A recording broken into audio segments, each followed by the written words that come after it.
চলচ্চিত্র উৎসবে নন্দন চত্বরে উপস্থিত ছিলেন অভিনেত্রী বিদ্যা বালান। ভালো থেকোর হাত ধরেই রূপলী পর্দার যাত্রা শুরু করেন বিদ্যা। ছবির পরিচালক গৌতম হালদার আজ আর নেই। ডেবিউ ছবির পরিচালক সম্পর্কে কথা বলতে গিয়ে গলা ধরে আসে বিদ্যার। বাংলাকে, বাঙালি লোকজনকে ও বাংলার মিডিয়াকে খুব ভালোবাসি।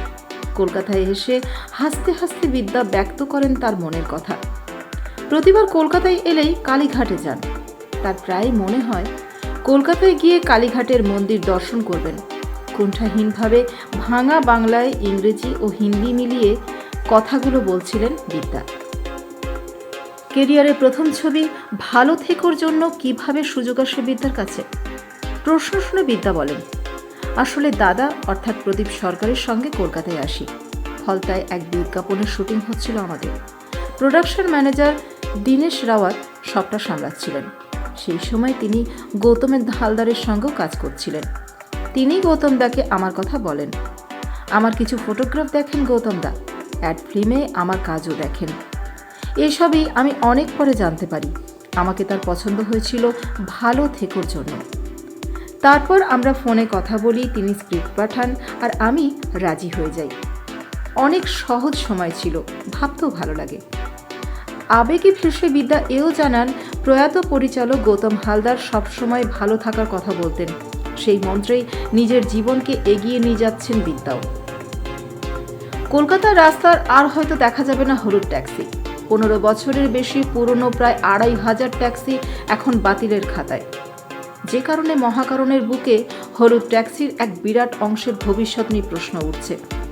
ট্যাক্সি বিলুপ্তির আশঙ্কার কথা জানতে পেরে মন ভেঙেছে বিদ্যার। তিনি হলুদ ট্যাক্সির ফ্যান। সুজয় ঘোষের কাহানি ছবি শুটিংয়ের সময় হলুদ ট্যাক্সিতে চেপে বেশ কিছু দৃশ্যের শুটিং করেছিলেন। নায়িকা বলেন, ভুলভুলাইয়া 3-র জন্য যখন কলকাতায় আসি হলুদ ট্যাক্সিতে শুটিং হয়। খালি পায়ে ট্যাক্সির মাথায় চড়ি ছবি প্রচারের সময়। হাওড়া ব্রিজের নিচে দাঁড়াই আমরা। কিছু জিনিসের সঙ্গে কলকাতার পরিচিতি জড়িয়ে আছে, যেমন ভিক্টোরিয়া মেমোরিয়াল, ফুচকা, হলুদ ট্যাক্সি। এই যান চলে গেলে খুব মিস করব, আমার মন ভেঙে যাবে। শুনেছি ট্রামও অনেক কমে আসছে কলকাতা শহরে, দুটোই মিস করব। এবার কোনো বাঙালি পরিচালকের সঙ্গে কাজ করতে চান বিদ্যা? তার জবাব, আমি সবার সঙ্গেই কাজ করতে চাই।